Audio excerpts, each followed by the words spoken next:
Eu recebi aqui também uma notícia de um irmão.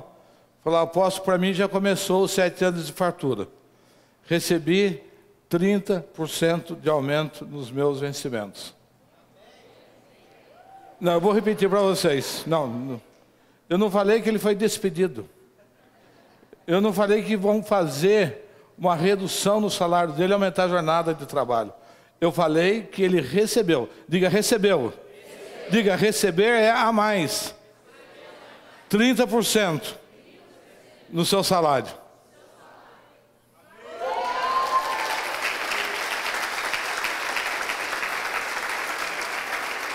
Quem quer 7 anos de grande fartura sobre a sua vida, levante a sua mão. Eu falei, eu quero. 7 anos de fartura sobre a minha vida, em nome de Jesus. Aleluia. Glória a Deus. Abra sua Bíblia. E eu estou muito contente com o meu genro, com o apóstolo Cristiano, que já pregou parte da minha palavra. No dia que ele prega, se tem uma criança para ser apresentada, ou um aviso, ele já fica bravo comigo. Hoje ele arrumou de fazer tudo no culto. Ceia, sabida, tudo. Ele, hein? Ainda fala o que eu ia falar, que bom. Mas isso é sinal que o Espírito Santo de Deus testifica. Ele é uma voz para este lugar. Diga comigo, o Espírito Santo é uma voz para este lugar. Uau! Levítico 26, 11.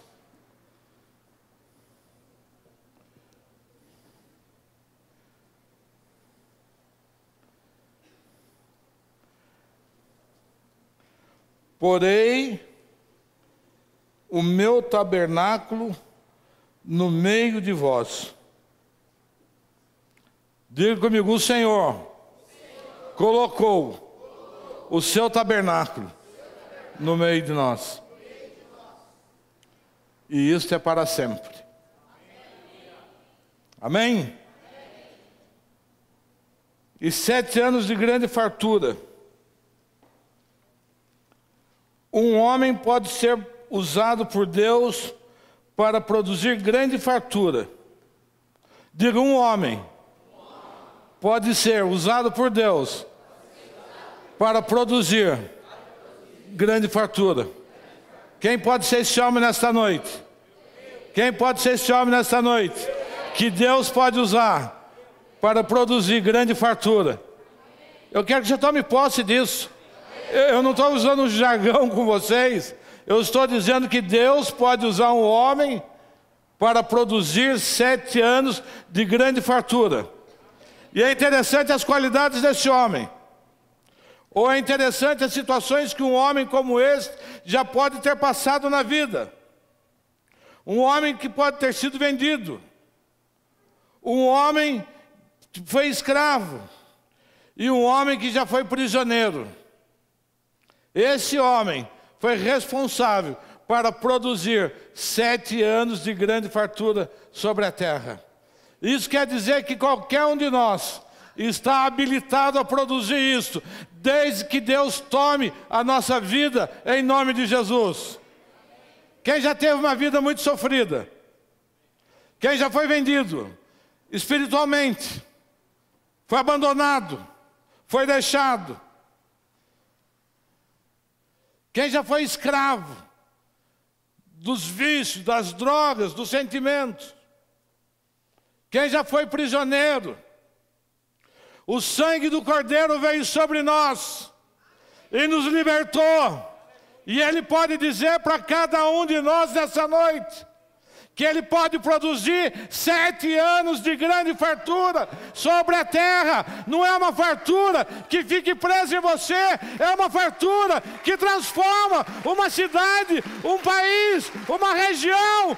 É isso que Ele fala, Ele não fala grande fartura para você. Mesmo porque você é limitado. Diga para o seu irmão, você é limitado. fala feio para ele, fala chamando ele para briga. Você é limitado para reter grande fartura.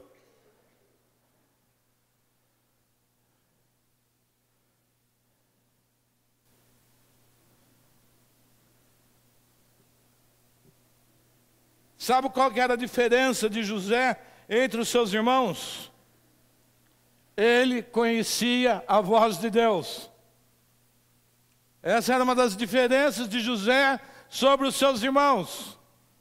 Eles estavam na mesma terra, filhos do mesmo pai, debaixo do mesmo ambiente, mas José entendia a voz de Deus.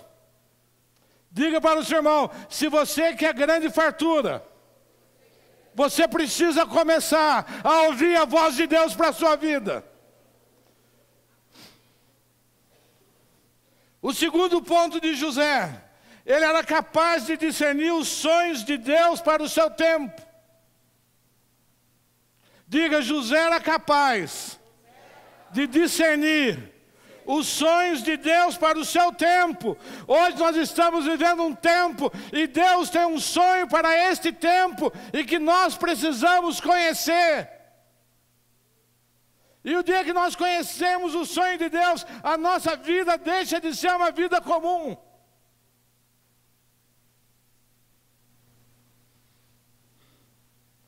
E o Senhor nos disse, vou começar 7 anos de grande fartura. E nós preparamos 7 palavras. Primeiro foi o apóstolo Gutenberg. Pregou 2 vezes, desvendando a questão do número 7. Depois o pastor Francisco. Depois o apóstolo Cristiano. Na quinta-feira, a profeta Camila. Na sexta, a pastora Luciana. Na noite de ontem, o apóstolo Aloysio esteve aqui com uma palavra tremenda. Diga para o seu irmão, se você não veio, você perdeu. E você ore, clame a Deus, gaste o seu joelho, para que eu tenha misericórdia e disponibilize para você na internet. Talvez eu faça isso. Vou pensar. E ministrou a ceia. E hoje nós começamos. Abre um sorriso, eu quero ver. E hoje nós começamos batizando 18 pessoas. Isso merece uma salva de palmas.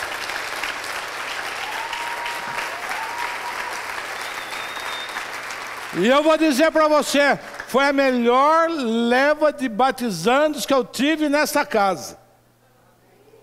Deus separou um povo muito especial para o batismo de hoje.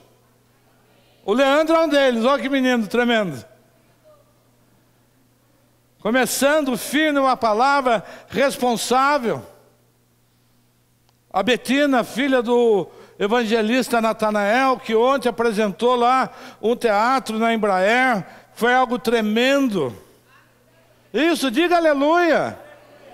Deus está começando a produzir um povo. A Ellen, que foi lá, segunda colocada no Ídolos. Terceiro, mas já estou promovendo. Você ficou em terceiro lá em primeiro para Deus.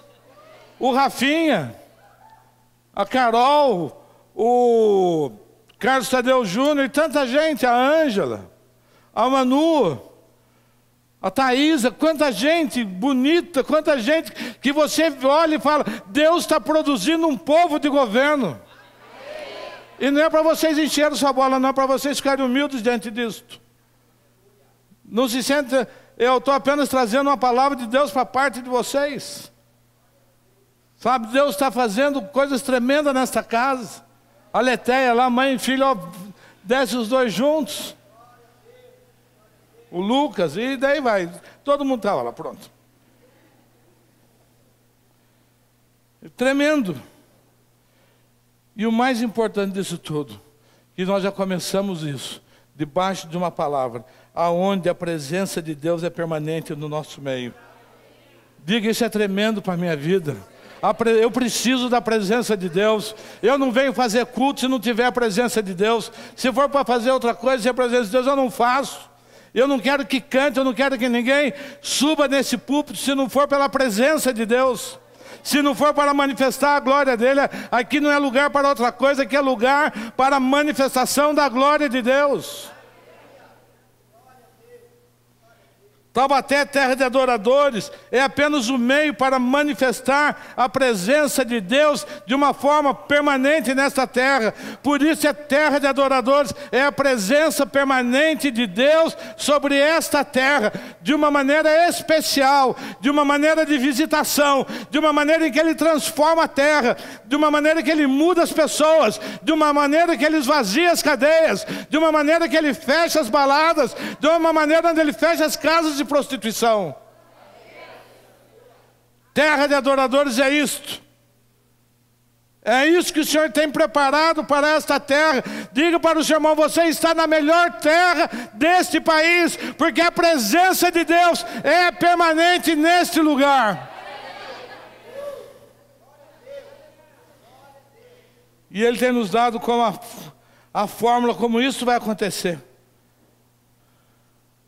Abra sua Bíblia no segundo livro das Crônicas, capítulo 7.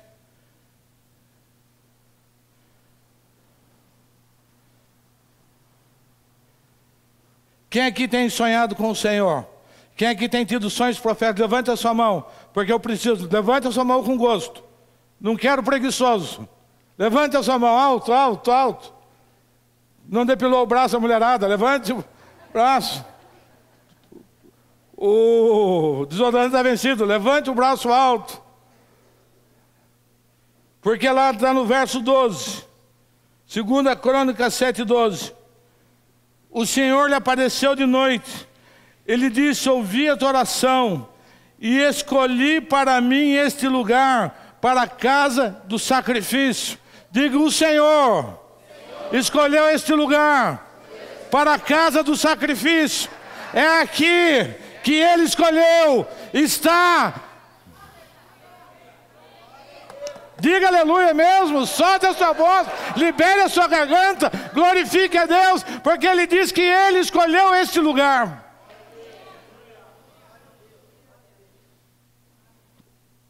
E boa coisa da Bíblia, e volta coisa aí. Isso aqui é sobrinho, lembrança do nascimento do Caio. Não pode perder de jeito nenhum. E Ele diz: ouvi a tua oração e escolhi para mim esse lugar. Gente, Deus ouvi a oração que se fez neste lugar. Em sonhos, de todos os jeitos. Quantas vezes Deus ouviu a oração do seu povo? Leia a Bíblia, você vai ver as citações que tem quando Deus ouve a oração do seu povo.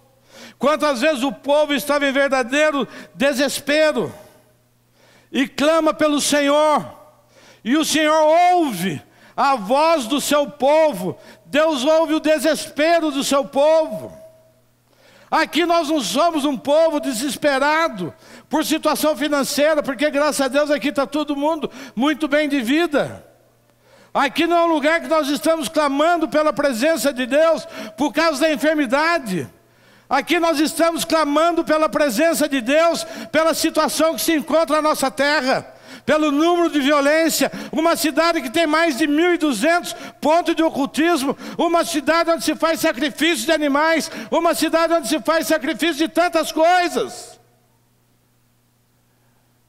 E nós estamos clamando a Deus: Deus, ouve essa nossa oração, ouve a nossa oração. Há quanto tempo nós estamos na intercessão? Senhor, ouve a nossa oração, muda a nossa história, muda a nossa história, fecha a boate, protege as pessoas. Quantas pessoas entrando nas drogas? Quantos pontos de crack? E o Senhor resolveu ouvir a nossa oração. Ele ouviu a nossa oração. E toda vez que Ele ouve, toda vez que nós clamamos, Deus envia socorro. O Senhor me falava hoje: eu já tenho uma milícia. Eu já tenho anjos deslocados a caminho para esta cidade. O Senhor está colocando 12 grandes anjos nesta cidade, aonde nós estabelecemos 12 fundamentos, aonde nós estabelecemos 12 entradas, aonde nós fixamos as estacas de Taubaté, terra de adoradores. Hoje tem 12 anjos, e daqui a uns dias eles vão começar a entrar em ação, e vocês vão ver o que vai acontecer. Oh, rabalabaxê, carabalabalabalabaxê. Oh, rababababalarararabababas. Nós vamos ver, diga, nós vamos ver os anjos do Senhor em ação nesta casa, nesta terra, em nome de Jesus. E um exemplo disso é quando o povo de Israel começa a clamar: Senhor, nós não aguentamos mais a escravidão, nós não aguentamos mais a escravidão. E Deus, nós estamos em aflição, nossa terra corre perigo, os nossos filhos e as nossas filhas são perseguidos. Quanto de injustiça estamos assistindo, vendo o mal prevalecendo contra o bem. E o Senhor diz que Ele levanta. Alguém abra lá, Êxodo 3, 7, 8.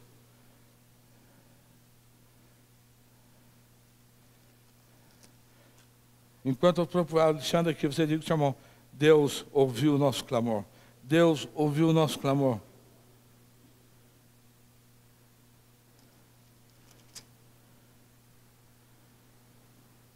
Verso 7. Então disse o Senhor: de fato tenho visto a aflição do meu povo, que está no Egito, e tenho ouvido o seu clamor, por causa dos seus opressores, e conheço os seus sofrimentos. Olha o que ele diz agora: por isso desci para livrá-los das mãos dos egípcios, e para fazê-los subir daquela terra, para uma terra boa e espaçosa, para uma terra que mana leite e mel. Deus desceu para livrar o seu povo, para tirar da escravidão, e para levar para uma terra onde mana leite e mel. O Egito é tudo aquilo que te escraviza. O que eu quero dizer é que Ele ouviu a nossa oração. Diga, Deus ouviu a nossa oração. Foram horas. Quanta choradeira, quanta loucura, quanta bandeira balançando, já cruzamos o Mar Vermelho na intercessão. Deus mandou tapete, tem dia que está cheio, tem dia que está vazio, mas nós estamos lá: Senhor, ouve a nossa oração, muda essa terra, muda a história, muda essa cidade, muda as pessoas que estão nessa casa, livra eles do vício, livra eles da falência, livra eles do mal, livra eles do adultério, livra eles da fornicação, livra eles de todo o pecado.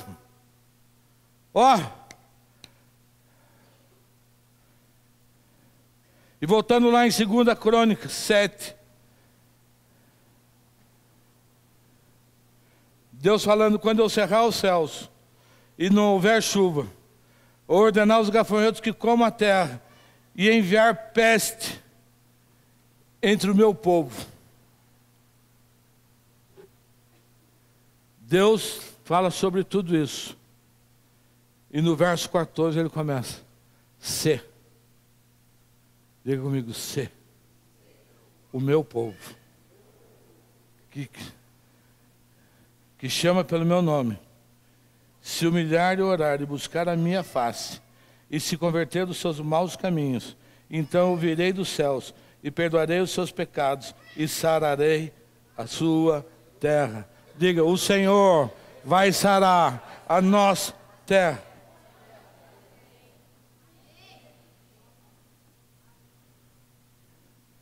Se o povo que chama pelo meu nome, quem é esse povo?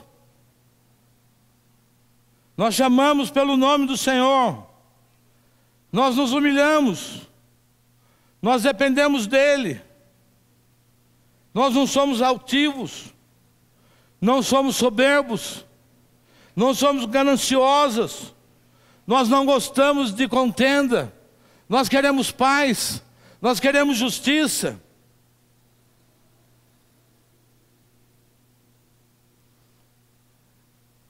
Nós somos um povo que clama pelo Senhor. E muitas vezes achamos que podemos tudo, só porque avançamos um pouco. Muitas vezes porque nós nos formamos numa faculdade, eu acho que eu posso mais do que alguém. Muitas vezes porque eu comprei um carro novo, eu acho que eu posso mais do que alguém. Muitas vezes porque eu tenho um bom emprego, eu acho que eu estou lá agradando a Deus. Ou qualquer coisa que você coloque, que coloque você de nariz em pé. Diga para o seu irmão, abaixa o seu nariz. Abaixa o seu nariz, você está com o narizinho alto. Tem gente que a gente fala o narizinho alto. Fala assim, dá até aquela golfada de ar na gente. Você sente a respiração tão em pezinho que é o nariz. Fala, abaixa o narizinho. O apóstolo Paulo fala de um mensageiro de Satanás que o esbofeteava. E Paulo reconhece que era para que ele não ficasse soberbo. Muitas coisas que acontecem na nossa vida é para que a gente não fique soberbo. Porque qualquer coisinha já fica soberbo. E Paulo reclama com o Senhor sobre isso. E Jesus responde para ele, Paulo, a minha graça te basta, pois o meu poder se aperfeiçoa na fraqueza. Jesus está dizendo, Paulo, a minha graça é tudo. Diga, a graça de Deus é tudo. Eu vou repetir. Isso mexeu tanto no meu coração. Diga comigo, a graça de Deus é tudo. Porque tudo começa por ela. A graça de Deus é porque Deus resolve te abençoar sem merecer nada. Deus resolve te abençoar. Ele resolveu me abençoar sendo o lixo que eu era.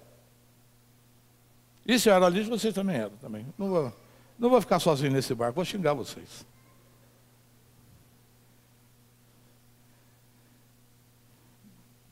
E Jesus diz, Paulo, a minha graça é tudo, é tudo. A revelação que você tem, o poder que você tem, tudo que veio até você, quando você não valia nada, porque você era um perseguidor da minha igreja, você foi alcançado por mim. A graça, diga comigo, a graça precede a sua decisão de aceitar Cristo. Antes que você resolvesse aceitar Cristo, Deus já se aproximava de você. Antes que você decidisse aceitar Cristo, Deus já te cercava, com amigos, com pessoas. Quantas pessoas a gente vê, olha, na minha casa está trabalhando uma mulher evangélica, e ela é uma benção. Ela está cozinhando e está cantarolando os hinos. Está dentro da minha casa falando o dia inteiro, glória a Deus, glória a Deus. Quantas pessoas, o Cristiano mesmo, eu me lembro do testemunho dele em Campinas, e que o rapaz trabalhando, empurrando pelos vinhos e dando testemunho. Era o Senhor se aproximando do Kiko. No meu caso foi um rapaz que era vendedor de uma loja.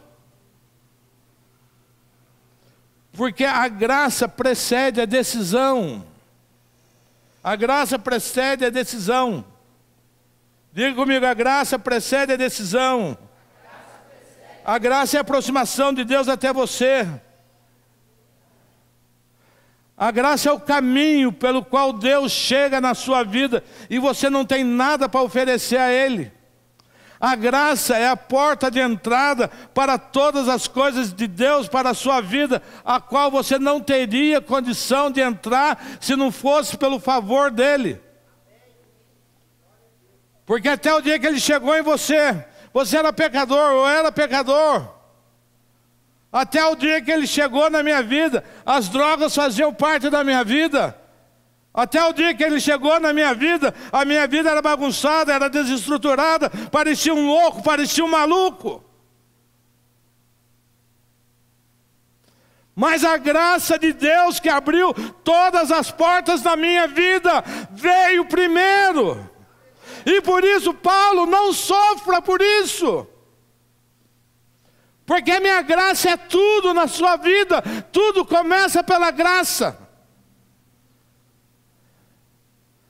Nós somos alcançados pela graça. Tudo. E vamos lá, e continuamos no segundo texto de 2 Crônicas. E o Senhor diz: orar e buscar a minha face. Nós oramos para quê? Eu quero fazer um convite para você. Feche os seus olhos por alguns instantes e relembre quais foram as suas últimas orações. Veja o que cabia nas suas últimas orações. Veja o quanto as suas últimas orações eram algo coletivo. Era para abençoar alguém. Ou se as últimas orações que você fez na sua vida: Senhor, abre a porta. Senhor, eu preciso do carro. Eu preciso da casa. Eu preciso do emprego. Eu preciso da cura. Eu preciso disso. Eu preciso daquilo. Síndrome do filho pródigo. Eu quero a minha herança de qualquer jeito. E o Senhor disse: se você orar e buscar a minha face,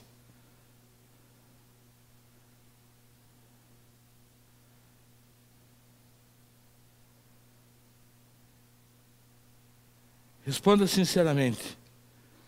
Você vai buscar a face de Deus nas suas orações ou você vai pedir? Ele disse: o meu povo orar e buscar a minha face.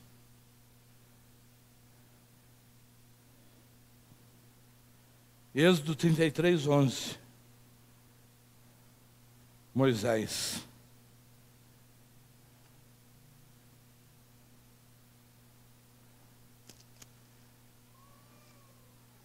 Veja que Deus fala de Moisés.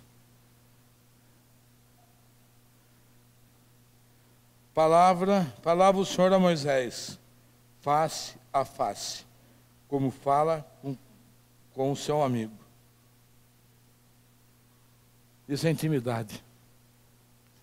Isso é você buscar Deus. Isso é você ter reciprocidade de Deus. Agora, quem tem coragem de falar com o Senhor face a face? Se você chegar no Senhor face a face e a sua vida não tiver organizada, sinto muito, não tem a segunda vez. O Senhor fala face a face com quem tem intimidade com Ele. O Senhor revela os seus segredos a quem tem intimidade com Ele.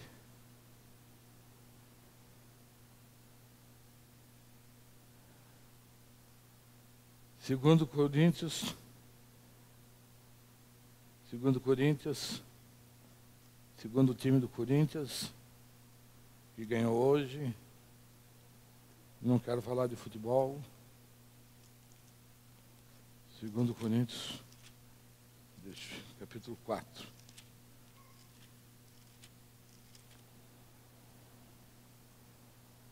Versos 6 e 7.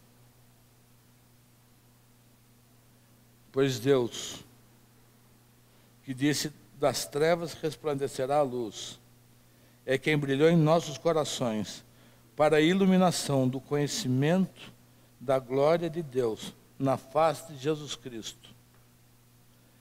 Temos, porém, este tesouro em vaso de barro, para que a excelência do poder seja de Deus e não de nós. Diga amém.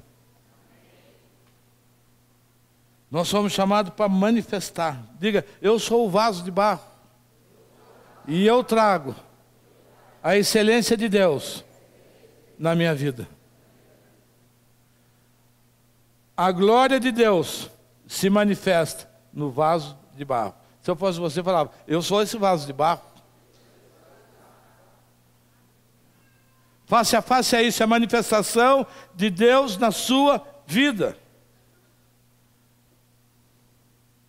Nós somos chamados para resplandecer a glória de Deus. Nós somos chamados para manifestar o Cristo ressuscitado. Busque a face de Deus e deixe Ele te conhecer.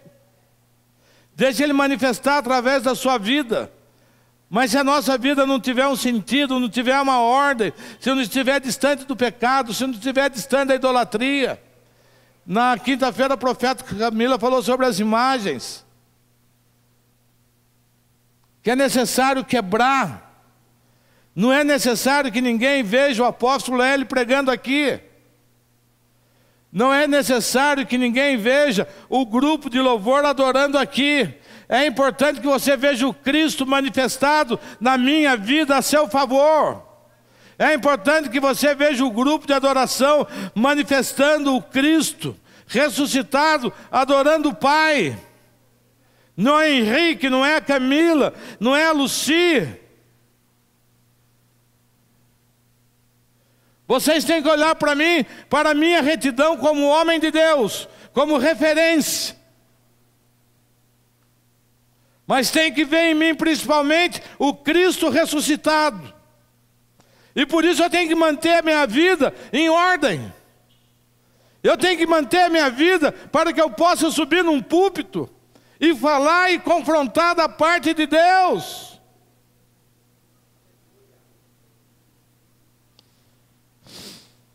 E Jesus diz que os olhos são a lâmpada do corpo. E se o seu olho é bom, todo o corpo é bom, todo o corpo é luz. Diga, Senhor, toca na minha vista. Eu preciso de um olho bom. Nós homens precisamos olhar para as mulheres com respeito. As mulheres precisam olhar umas para as outras com respeito, não com inveja. Não cobiçando o que uma outra tem.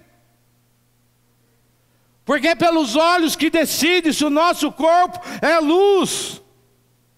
É o sentimento que você produz a partir dos olhos que você vai dizer se o seu corpo é luz ou se o seu corpo é trevas. Fala, Senhor, toca nos meus olhos.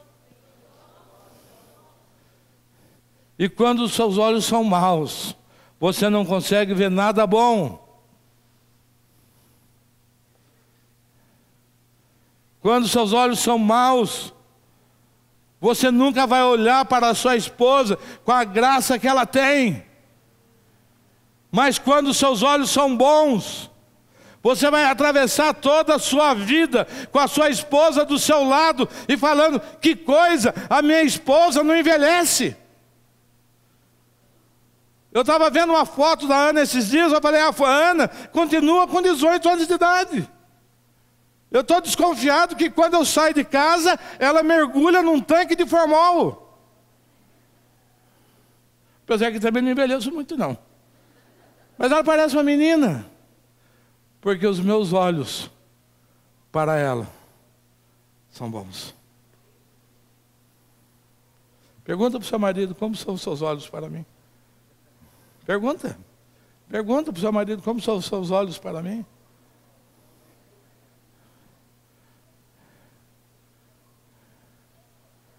É. Porque se os olhos é bom, se os seus olhos é bom, você olha para toda pessoa, vendo nela um potencial para ser ativado. Se eu olho com os olhos bons, eu olho para cada irmão e vejo o Cristo manifestado na vida dele. E é esse olhar que o Senhor quer no face a face, face to face. Yes. Pode aplaudir, esteja à vontade. Esteja à vontade.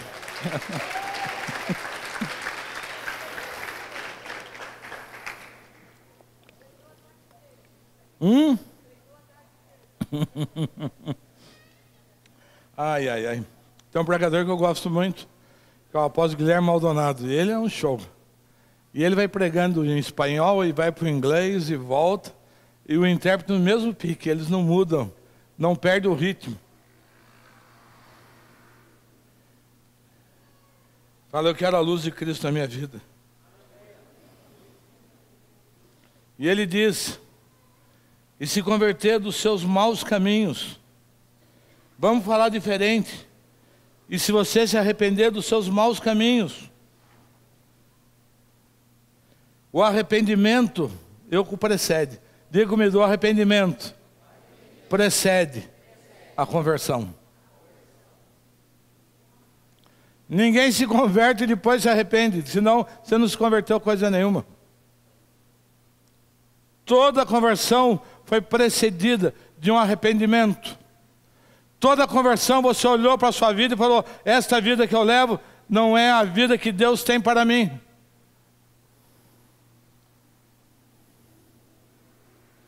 E ele disse: o meu povo se arrepender, se o meu povo se converter dos seus maus caminhos, porque quando você se arrepende, você muda de direção. Nós podemos nos arrepender em diversos níveis. Vou falar de dois deles. O primeiro arrependimento é o arrependimento pessoal. É o arrependimento que eu faço pelos meus pecados. Eu vou diante do Senhor: Senhor, eu sou pecador, eu errei. Eu cometi esse pecado, esse, mais outro. E uma bobina de fax não dá. Mas o primeiro arrependimento é o arrependimento pessoal. O segundo nível de arrependimento é o arrependimento pelo corpo. É o arrependimento pela igreja. É o arrependimento pela cidade. É o arrependimento pela nação. E esse nível de arrependimento é você tomar sobre si a responsabilidade do pecado de outros. Mineiro, pega o violão e começa a produzir um som ali. Hoje eu comecei a ministrar para o mineiro, para o Henrique, também chamado HD, porque é Henrique Dias. E falei: Henrique, o pecado de outros vai começar a produzir em você dores.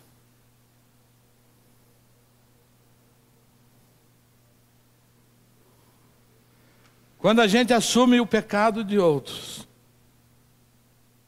e que a gente fala: venha sobre a minha vida, para que essa cidade seja transformada. Eu me coloco, a gente começa a se colocar pela nossa cidade. Senhor, o pecado da idolatria desta cidade venha sobre mim. A minha filha falava: pai, a gente começa a orar por isso, o ambiente vai ficando esquisito.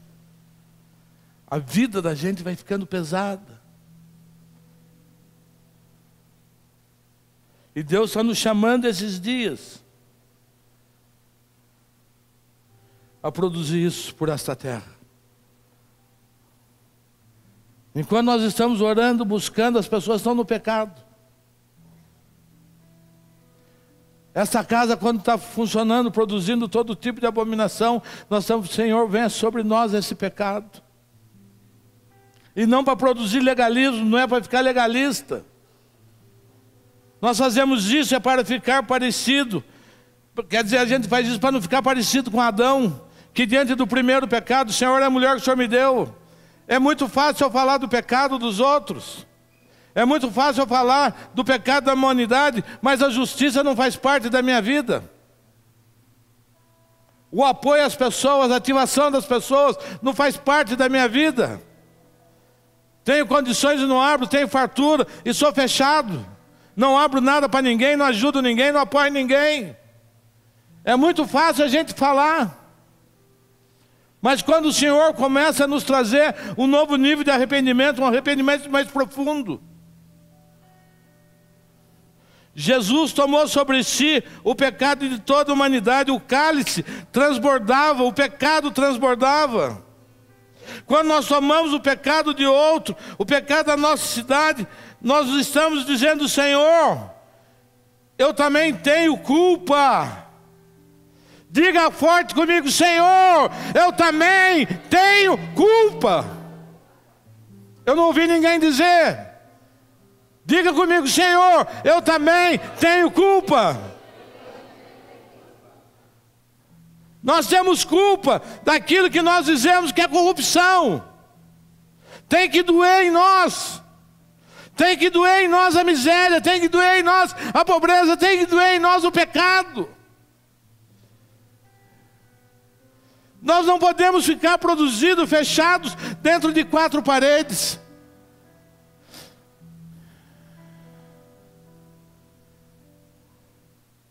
E esse mês de setembro vai ser um mês de arrependimento. Diga: setembro é um mês de arrependimento, porque o arrependimento está ligado à grande fartura. Diga uau. Diga uau. O arrependimento está ligado à grande fartura, porque quando há arrependimento, a terra é sarada. Quando o pecado vai embora, a terra começa a florescer. Quando o pecado vai embora, o que era deserto começa a ficar verdejante. Quando o pecado vai embora, os rios começam a voltar. Eu pensei que vocês fossem se alegrar com isso. Quando o profeta Jonas vai a Nínive e começa a proclamar a necessidade de arrependimento, o rei tira seus trajes reais, se veste de pano de saco. O que eles fizeram, na verdade, foi tornar público o seu arrependimento. Diga: o meu arrependimento precisa se tornar público.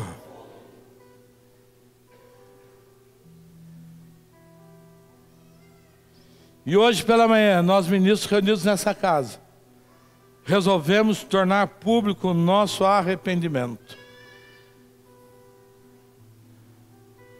E o que é isto? Alguns vão rapar a cabeça. Cadê o Marcos Gleis? Cadê o Marcos Gleis? Foi arrebatado. Está lá, está onde? Está na intercessão. Está carequinha já. Outros vão deixar a barba. Outros vão andar de preto, outros vão andar de chinelo. As mulheres vão ficar sem maquiagem, algumas. Outras sem adorno, sem brinco. Imagine uma mulher sem maquiagem. Face to face. Uau! Deus vai conhecer as filhas. Oi? Deus é a igreja. Mas a graça virá sobre vocês redobrada. E a beleza do Cristo vai ser manifestada na vida de vocês, mulheres, que estão assumindo esse papel publicamente. Porque vocês vão dizer: eu tenho uma beleza que não depende de maquiagem. Eu tenho uma beleza que não depende de adornos. Eu tenho uma beleza que é o Cristo em minha vida ressuscitado. Uau, pensei que a mulherada fosse se agradar. Estou ajudando vocês nisso aí.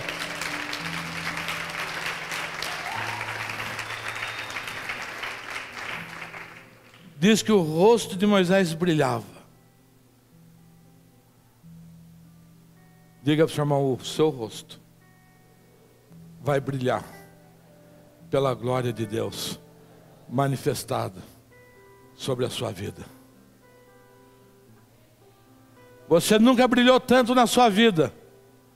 Não aproveitem, Daniel. O Daniel já abraçou a Carol ali. Você nunca brilhou tanto na sua vida como vão brilhar nesses dias.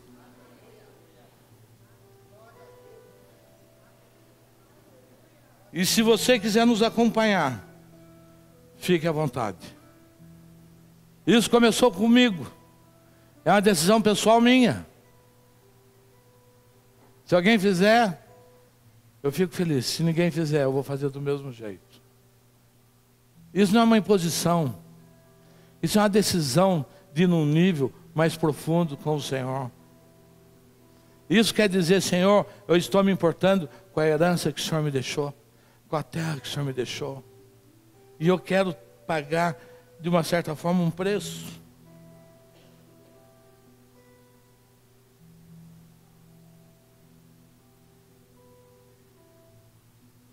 Se você quiser me acompanhar nisso, e puder falar para a Fernanda, ou para a Patrícia, cadê a Pátria, ou para a Cássia, dê o seu nome, só para que eu saiba quantas pessoas vão estar nessa briga, juntamente com os ministros dessa casa. Nós vamos entender que nós estamos batalhando com um povo comprometido junto, que aquilo que nós vamos conquistar será para todos. O arrependimento precede no novo. O arrependimento precede a manifestação de Jesus. O arrependimento precede a manifestação do reino de Deus.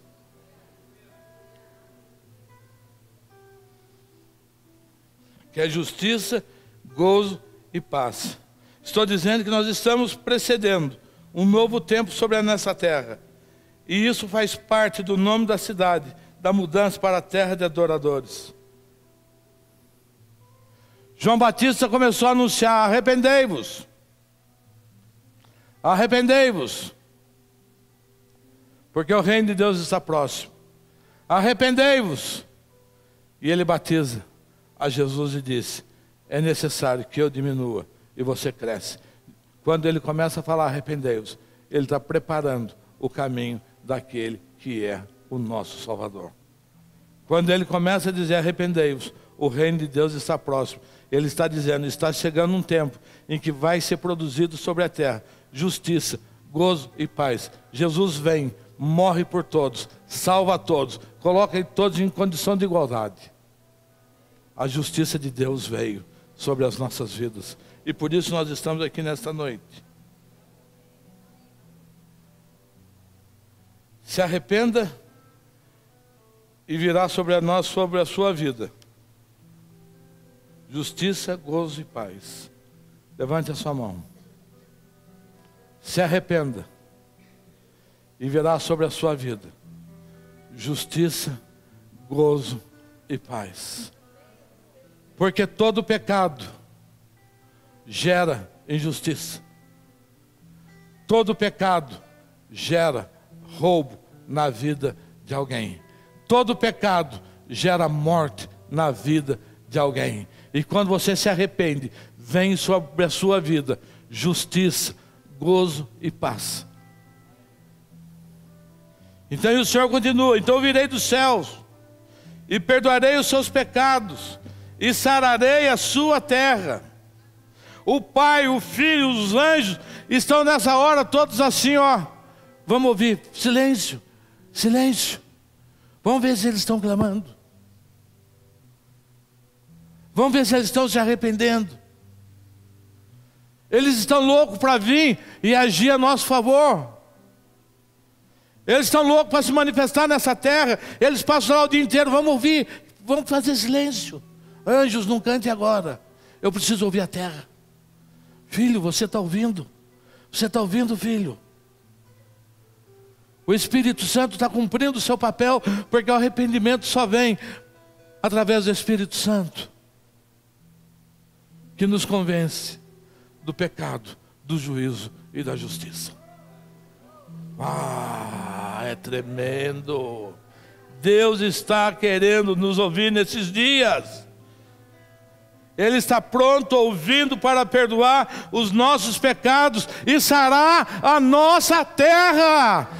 Diga comigo: a nossa terra será sarada pelo nosso arrependimento. Fique em pé e diga isso para mim com força: a nossa terra será sarada pelo nosso arrependimento. A nossa terra será sarada pelo nosso arrependimento. Aleluia!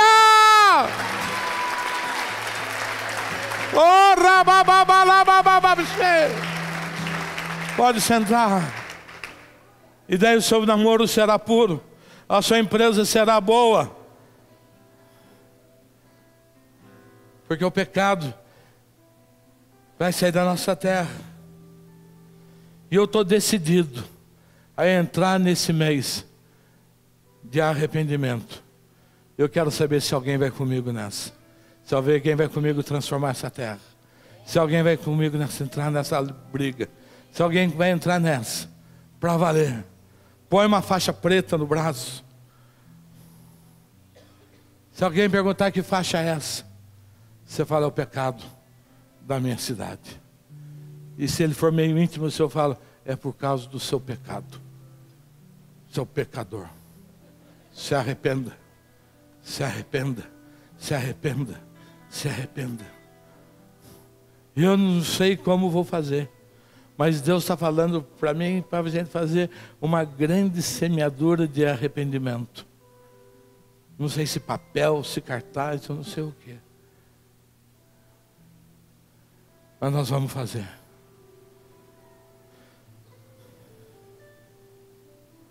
E para encerrar, Jó, abra o seu livro, sua Bíblia, no livro de Jó. Deus tem falado tanto comigo esses dias sobre esse texto.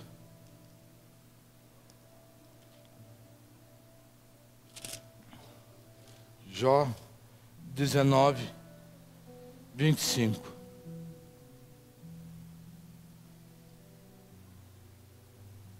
Vou ler em duas partes. Jó. Às vezes eu falo meio enrolado para ver se vocês estão ligados. Jó 19, 25. E ele diz: eu sei que o meu Redentor, e eu sei que o meu Redentor vive. É interessante que Jó fala isso depois de tudo que ele passou na sua vida, depois de perder tudo, depois de ficar doente, depois de ser afrontado, ele declara: eu sei que o meu Redentor vive. Talvez você esteja aqui hoje debaixo de grande luta. Talvez você tenha perdido muita coisa, como Jó perdeu. E eu queria que você levantasse a sua mão nessa luta e falasse: eu sei que o meu Redentor vive. Uau! Não para aí! Não para aí!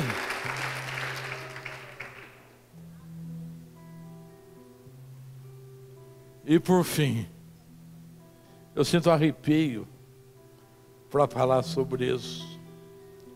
E eu sei, e por fim, ele vai se levantar sobre a terra a meu favor. Eu sei que ele vai se levantar na terra a meu favor. Jó estava apenas falando do Cristo.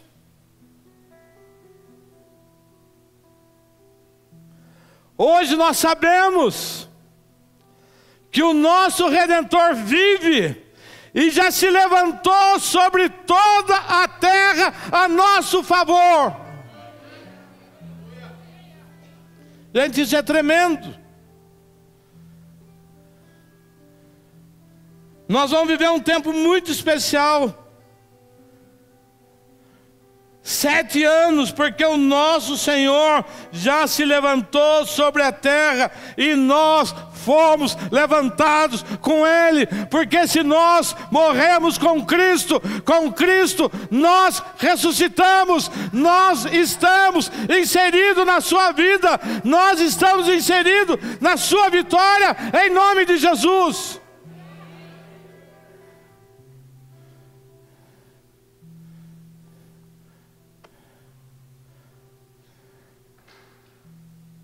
Levante a sua mão e diga comigo: a vitória é certa.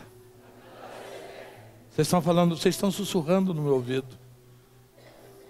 Diga comigo: a vitória é certa. Em nome de Jesus. Essa é a sentença sobre a sua vida. Vamos ficar em pé. Mas é dia de arrependimento. Se arrependa hoje da mentira. Mas eu minto só um pouquinho. O pai da mentira é Satanás.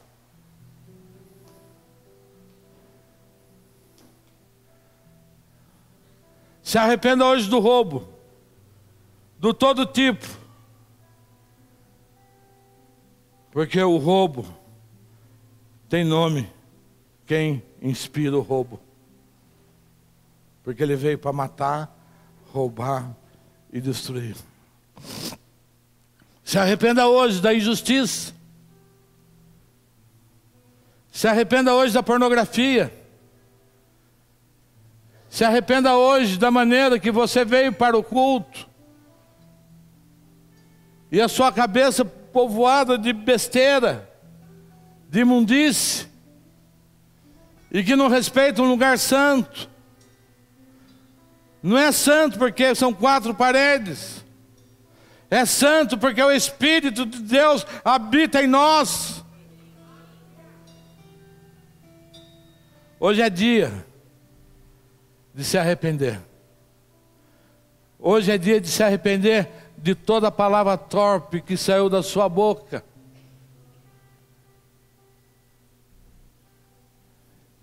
Hoje é dia de se arrepender de toda impureza. Impureza física. Impureza nos relacionamentos. Hoje é dia de se arrepender das vezes que você tomou o lugar do Senhor para ser adorado no lugar dele. Hoje é dia de se arrepender. Hoje é dia de você sair do seu lugar e se colocar de joelhos. Falar: Senhor, eu quero entrar nesse processo de arrependimento. Primeiro pela minha vida. E no segundo nível, pela minha cidade. Nós vamos vencer a batalha desta cidade. Pela oração. Nós vamos vencer a batalha dessa cidade. Porque Deus fará justiça neste lugar. Se você quer se arrepender nesta noite, saia do seu lugar. Dobre o seu joelho.